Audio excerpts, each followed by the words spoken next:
부활절 다섯째 주일이자 4월 마지막 주일입니다. 무엇보다도 4월 한 달을 지켜주신 하나님께 감사드리며 마음을 다하여 하나님을 찬미하는 여러분 모두에게 예수 그리스도의 부활의 은총이 충만하시기를 간절히 축원드립니다. 저는 오늘 말씀의 시작을 하나의 동영상을 먼저 보고 시작하고자 합니다. 함께 봐주시기 바랍니다.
Von guten Mächten treu und still umgeben, behütet und getröstet wunderbar.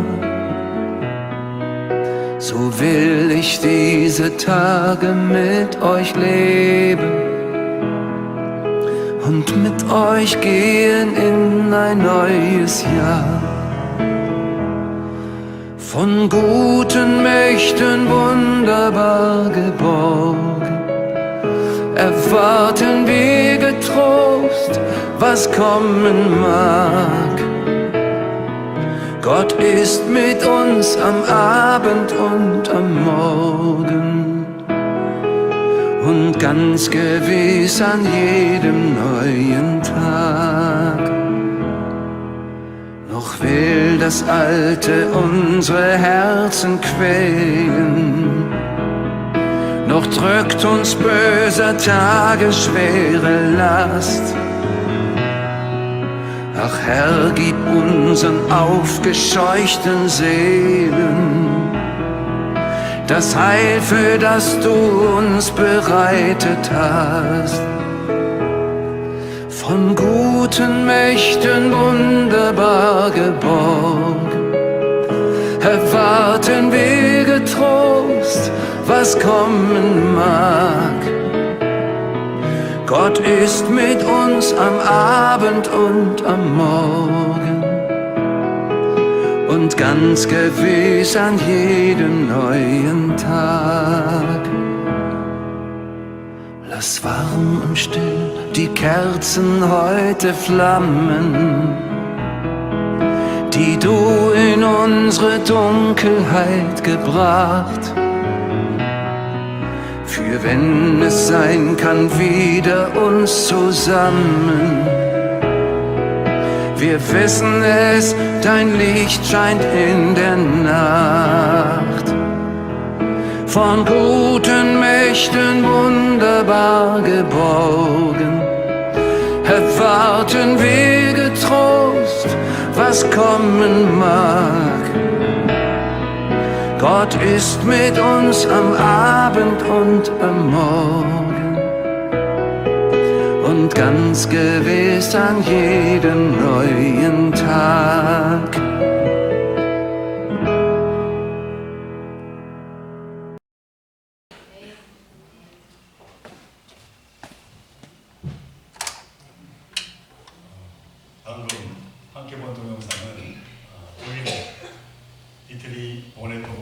목사님의 글에 지그프리트 TH라고 하는 작곡가가 곡을 붙인 선한 능력이라고 하는 독일 찬송가입니다.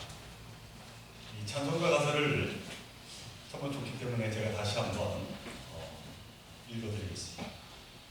선한 능력에 언제나 고요하게 둘러싸여서 보호받고 위로받는 이 놀라운 소리, 여러분과 함께 오늘을 살기 원하고 그리고 여러분과 함께 새로운 한 해를 맞이하고 싶습니다. 선한 능력에 우리는 너무 잘 보호받고 있습니다. 믿음으로 일어날 일들을 기대하고 있습니다. 하나님께서는 밤이나 아침이나 우리 곁에 계십니다. 또한 내일 새로운 날에 함께 하십니다. 옛것이 여전히 우리의 마음을 괴롭게 하고 어두운 날들의 무거운 짐은 여전히 우리를 짓누르지만 오 주님, 내몰려버린 우리의 영혼에게 주님께서 준비해 놓으신 구원을 주십시오. 선한 능력에 우리는 너무 잘 보호받고 있으며 믿음으로 일어날 일들을 기대하고 있습니다. 하나님께서는 밤이나 아침이나 우리 곁에 계십니다. 또한 내일 새로운 날에 함께 하십니다. 주님께서 우리의 어둠 속으로 가져오신 그 촛불들이 오늘 밝고 따뜻하게 타오르게 하여 주십시오. 우리가 다시 하나 되게 하여 주십시오. 우리는 압니다. 주님의 빛이 밤을 밝히고 있습니다. 선한 능력에 우리는 너무 잘 보호받고 있으며 믿음으로 일어날 일들을 기대하고 있습니다. 하나님께서는 밤이나 아침이나 우리 곁에 계십니다. 또한 매일 새로운 날에 함께 하십니다. 하는 찬송가입니다. 이 독일 루터교회 목사인 보네포 목사님은 1906년에 태어나셨으니까 지금부터 약 120년 전에 태어난 분입니다만은 위의 찬송가 가사는 이 보네포 목사님이 1944년 12월 19일에 베를린의 한 차가운 지하 감옥 안에서 약혼 여인 마리아에게 쓴 그 편지의 말미에 붙인 시입니다. 이 보네포 목사님은 제2차 세계대전에 종전이 얼마 남지 않은 1945년 4월 9일 새벽 독일의 한 수용소에서 반역자라고 하는 제목으로 39의 생을 마감했습니다만 그 같은 죽음을 얼마 남겨두지 않은 시점에서 이처럼 놀라운 긍정의 언어로 삶의 아름다움을 노래하고 하나님에 대한 변함없는 그 믿음과 신뢰를 표현하고 있다라고 하는 것이 참으로 우리에게 큰 감동이 아닐 수가 없습니다. 자, 그런데 이처럼 성실자의 목사로서 원수도 사랑하라 라고 하는 그 성경 말씀도 있는데 어떻게 히틀러 암살 계획에 동참할 수 있었냐 라고 하는 그 물음에 이 보네포 목사님은 이렇게 대답을 했다고 합니다. 만일 어떤 사람이 자동차를 몰고 사람이 걸어다니는 보도 위를 달리기 시작했다면 나는 목사로서 그 자동차에 희생된 사람의 장례를 치르고 그 친족들을 위로하는 것으로 내 임무를 다했다고 생각할 수 없을 것입니다. 내가 그 장소에 있었다면 나는 그 자동차를 타고 그 미친 사람에게서 핸들을 빼앗아야 할 것입니다. 이야기를 했다는 것이죠. 보네포 목사님은 광란의 그 독일 현장에서 벗어나서 안전한 영국이나 미국에서 목회자로 신학자로 삶을 이어갈 수 있었지만은 자기가 마땅히 나서야 할 자리에 나섰을 뿐이라고 그렇게 말을 했던 정말로 진정한 주님의 제자였다라고 하는 사실입니다. 참으로 우리에게 귀감이 되는 신앙의 모습이 아닐 수가 없습니다. 저는 오늘 본문으로 시편 31편의 말씀을 택했습니다. 지난 2023년 7월에도 이 본문으로 설교 말씀을 드린 적이 있습니다만은 이 하나님을 향한 찬양과 때로는 하나님을 향한 부르짖음과 호소로 이루어진 이 시편은 다른 성경의 말씀과는 그 내용면에 있어서 명확히 다른 특징을 가지고 있다. 그렇게 말씀을 드릴 수가 있습니다. 그것은 하늘에서 내린 말씀이 아니라 하늘로 올리는 사람의 마음을 담고 있는 기도서의 특징이 바로 이 시편에 있다라고 하는 것이죠. 그러기에 시편은 우리가 읽으면 읽을수록 누구든 각자의 처지에서 그 말씀을 음미하며 자신의 삶을 돌아볼 수 있는 그 여지를 열어줍니다. 그러니까 이 시편의 고백이 바로 우리의 고백이 된다라고 하는 것이죠. 오늘 이 본문이 들어있는 시편 이 31편은 크게 두 부분으로 구성되어 있습니다. 1절로부터 8절까지가 전반부의 말씀이고 9절로부터 나머지 24절까지가 후반부의 말씀으로 그렇게 둘로 나눠져 있다라고 하는 것이죠. 제가 작년 7월에 택했던 본문은 이 전반부의 말씀이었습니다만은 오늘 택한 이 본문은 후반부 가운데서도 후반부의 말씀입니다. 그럼 어찌되었든 이 시편 31편 전체는 모든 역경 가운데서도 하나님을 깊이 믿고 신뢰하며 드린 그 기도에서 하나님의 도우심을 경험하며 감사와 찬양을 드리는 그러한 내용으로 가득 차 있습니다. 그리고 이 같은 내용에 대해서 시편 31편 전반부가 이 개락적이라고 하는 말씀이라고 보면은 후반부는 훨씬 더 구체적이고 그 내용으로 우리에게 다가가는 말씀이다. 그렇게 설명을 드려볼 수가 있습니다. 자, 그렇다면은 오늘의 이 본문과 성격을 같이 하는 이 후반부로 훨씬 구체적인 기도의 내용을 담고 있는 9절로부터 13절의 말씀은 과연 어떠한 내용이 담겨 있는지 이 시간 제가 쉬운 세번역으로 한번 봉독을 해드립니다. 주님, 나를 긍휼히 여겨 주십시오. 나는 고통을 받고 있습니다. 울다 지쳐 내 눈이 시력조차 잃었습니다. 내 몸과 마음도 활력을 잃고 말았습니다. 나는 슬픔으로 힘이 소진되었습니다. 햇수가 탄식 속에서 흘러갑니다. 근력은 고통 속에서 말라버렸고 뼈마저 녹아버렸습니다. 나를 대적하는 자들이 한결같이 나를 비난합니다. 이웃 사람들도 나를 혐오하고 친구들마저도 나를 끔찍한 것 보듯합니다.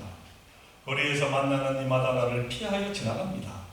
내가 죽은 사람이라도 된 것처럼 나는 사람들의 기억 속에서 잊혀졌으며 깨진 그릇과 같이 되었습니다. 많은 사람이 나를 비난하는 소리가 들려옵니다. 사방에서 협박하는 소리도 들립니다. 나를 대적하는 사람들이 함께 모여 내 생명을 빼앗으려고 음모를 꾸밉니다. 하는 거예요. 그러니까 병으로 인한 고통에 더해 적대자들로부터 비방을 겪고 친구들로부터 외면을 당하는 처지에 빠져서 결국은 죽음의 위협까지 겪고 있는 상황에 대한 탄식이 담겨 있습니다. 이미 죽은 것이나 다름없는 참 비참한 처지, 아니 그저 죽고 싶은 마음뿐인 처지에 대한 탄식의 내용이 나와 있음을 봅니다. 자, 그런데 이 31편 시편은 놀라운 반전이 담겨져 있습니다. 그 절박한 상황이 절망으로 이어지지 않고 하나님에 대한 놀라운 신뢰로의 전환입니다. 오늘 본문 19절로 24절의 말씀을 제가 그래서 다시 한번 세번역으로 봉독을 해봅니다. 주님을 경외하는 사람에게 주시려고 주님께서 마련해 두신 복이 어찌 그리도 큰지. 주님께서는 주님께로 피하는 사람들에게 복을 베푸십니다. 사람들이 보는 앞에서 복을 베푸십니다. 주님은 그들을 주님의 날개에 그늘에 숨기시어 거짓말을 지어 헐뜯는 무리에게서 그들을 지켜주시고 그들을 안전한 것에 감추시어 말다툼하는 자들에게서 건져 주셨습니다. 주님, 내가 주님을 찬양합니다. 내가 포위당했을 때 주님께서 나에게 놀라운 은총을 베푸셨기에 내가 주님을 찬양합니다. 내가 포위되었을 때 나는 놀란 나머지 내가 이제 주님의 눈밖에 났구나 생각하며 좌절도 했지만 주님께서는 내가 주님께 부르짖을 때 내 간구를 들어주셨습니다. 주님을 믿는 성도들아, 너희 모두 주님을 사랑하여라. 주님께서 신실한 사람은 지켜주시나 거만한 사람은 가차없이 벌하신다. 주님을 기다리는 사람들아, 힘을 내어라. 용기를 내어라 하는 말씀입니다. 어떤 시편의 시를 대하든지 마찬가지지만 오늘 본문 시편 31편은 참으로 놀라운 반전을 노래하고 있습니다. 절망에서 희망을, 어둠에서 밝음을 노래하고 있음을 보게 됩니다. 물론 이 절망스러운 상황 가운데서 어떻게 하나님을 신뢰하며 감사와 더불어 용기를 얻게 되었는지 그에 대한 이유와 그에 대한 논리는 이 시편 32편에서는 구체적으로 나오지 않습니다. 그러나 분명한 것은 시인은 하나님을 만났고 하나님의 은혜를 경험했음을 보게 됩니다. 그 결과 하나님을 향한 믿음을 다시 세우게 되었고 힘을 내게 되었고 그 모든 고난을 능히 이기게 되어 하나님께 찬양을 올리고 있음을 보게 됩니다. 이는 마치 십자가에 달려서 죽은 그 주님을 바라보며 좌절하던 그 제자들에게 나타나신 부활하신 주님의 그 은총과 그 맥을 같이 한다. 그렇게 우리는 이제 바라볼 수가 있습니다. 주님은 제자들을 절망의 그 상태로 내버려 두지 않으시고 그에게 찾아가 주셔서 그들에게 힘을 주시고 새로운 소망의 삶으로 바꾸어 주셨음을 성경은 우리에게 말씀하고 있는 것이죠. 자, 그런데 이 같은 놀라운 반전의 은총, 더 나아가 구원의 은총은 이 시편 시인에게만 해당하는 것은 아니다 라고 하는 것이죠. 주님의 12 제자들에게만 주어진 그러한 은혜는 아니다라고 하는 사실입니다.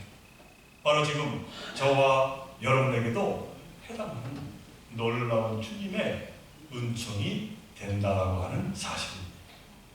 조금 전에 소개했던 디트리 보니포 목사님도 이 같은 은총 가운데서 다음과 같은 고백을 자신의 그 정과 목적이라고 하는 글에서 남겼습니다. 예수 그리스도 주님은 저처럼 비천했지만 옥에 갇히고 친구들에게도 버림받았지만 바로 그러한 주님이기에 인간들의 모든 비통함을 아십니다. 바로 그 주님이 제 안에, 제 고독 안에 계십니다. 그 누구도 제 편이 되지 않을 때 저와 함께 해주시고 저를 잊지 않고 찾아주십니다. 주님은 제가 주님을 알고 주님께로 향하기를 바라고 계십니다. 주님, 저는 주님의 음성을 듣고 따르고 도와주옵소서. 이것이 이 보네포 목사님의 기도의 내용입니다. 이 보네포 목사님은 그 누구도 제 편이 되지 않을 때 주님이 함께 해주시고 잊지 않고 찾아와 주셨다고 고백을 했습니다. 그래서 용기를 갖게 되었고 희망을 놓치지 않게 되었다고 고백하고 있습니다. 사랑하는 주목기 성도 여러분, 하나님은 결코 여러분을 이처럼 외면하지 않으시고 여러분과 늘 함께 하심을 기억하시기를 바랍니다. 지금 너무나도 힘든 처지에 있습니까? 앞이 보이지 않습니까? 어떠한 시련을 가지고 있습니다. 그러나 결코 낙심하지 마시기를 바랍니다. 하나님은 여러분과 동행하시고 여러분을 잊지 않고 찾아주시는 분이십니다. 이 진실을 기억하여 주님을 믿고 주님께로 향하는 저와 여러분 되시기를 간절히 소망합니다. 여기에 진정한 소망이 있고 기쁨이 있고 영원한 생명이 있음을 여러분들은 잊지 말아야 할 것입니다. 오늘 이 본문 시편 31편은 그 표제가 다윗의 노래라고 되어 있습니다. 다윗이 지었다는 그런 이야기죠. 이 다윗은 누구입니까? 그 누구보다도 하나님을 향한 믿음이 돈독한 인물이었습니다. 그래서 사람들 가운데에는 역시 다윗이니까 그와 같은 절망 가운데서도 이 같은 시편 31편을 지어 노래할 수 있었지, 그렇게 말하기도 합니다. 그러나 이처럼 비용한 다윗이 시편 31편이 가능하게 된 고백이라고 여긴다면 우리는 이 시편 31편으로부터 어떠한 도움이나 깨달음을 얻을 수가 없을 겁니다. 그러나 우리가 알아야 할 것은 다윗 또한 우리처럼 한 인간에 불과했다라고 하는 사실입니다. 그 또한 평범한 사람들이 겪어야 했던 삶의 정황 속에서 낙심하며 절망하며 넘어졌습니다. 우리와 전혀 다르지 않은 그와 같은 삶을 살았다라고 하는 사실입니다. 그러므로 오늘 이 시편 30편을 맞이하면서 이 시편의 고백이 바로 저와 여러분의 고백이 된다라고 하는 사실입니다. 어떤 어려운 처지의 형편 가운데서 하나님을 우리가 부를 수만 있다면, 나와 함께 하심을 믿을 수만 있다면 우리는 그 모든 고난과 절망 이기게 될 줄로 믿습니다. 분명 새 소망의 삶을 우리가 살아내게 될 것입니다. 오늘 시편 31편 24절에서 다윗은 결론적인 신앙의 고백을 우리에게 전합니다. 여호와를 바라는 너희들아, 강하고 담대하라. 바라기는 다윗처럼, 그리고 보레보 목사님처럼 언제나 어느 형편과 처지에서나 하나님의 선한 능력을 믿으며 강하고 담대하게 힘차게 앞으로 나아가시기를 바랍니다. 하나님께서 우리에게 우리가 원하는 것보다도 더 복의 복을 더하여 주시고 정말 우리에게 하늘의 소망과 하늘의 놀라운 능력으로 함께해 주실 줄로 믿습니다. 이와 같은 믿음의 승리의 삶을 이루어가는 저와 여러분들 모두가 되시기를 주님의 이름으로 간절히 축원을 드립니다. 우리 함께 기도드립니다. 사랑과 은혜가 풍성하신 하나님, 우리가 이 세상 살아갈 때 우리가 늘 함께 하시는 하나님을 믿음의 눈으로 바라보며 살아가는 자들 되게 하여 주옵소서. 때로는 고난과 절망 가운데 처할지라도 선한 능력으로 나를 일으키시는 하나님을 믿고 신뢰하며 강하고 담대하게 앞으로 나아가는 저희들 모두가 되게 하여 주옵소서. 하나님께서 함께해 주실 때에 능지 못할 일이 없으면 저희들이 분명히 믿습니다. 이 믿음을 가지고 능히 새 삶을 이루어가며 새 소망의 삶을 전하며 나아가는 저희들 모두가 되게 하여 주옵소서. 이 모든 것 간절히 바라올 때마다 우리의 생명 되신 예수 그리스도 이름으로 기도드리옵나이다.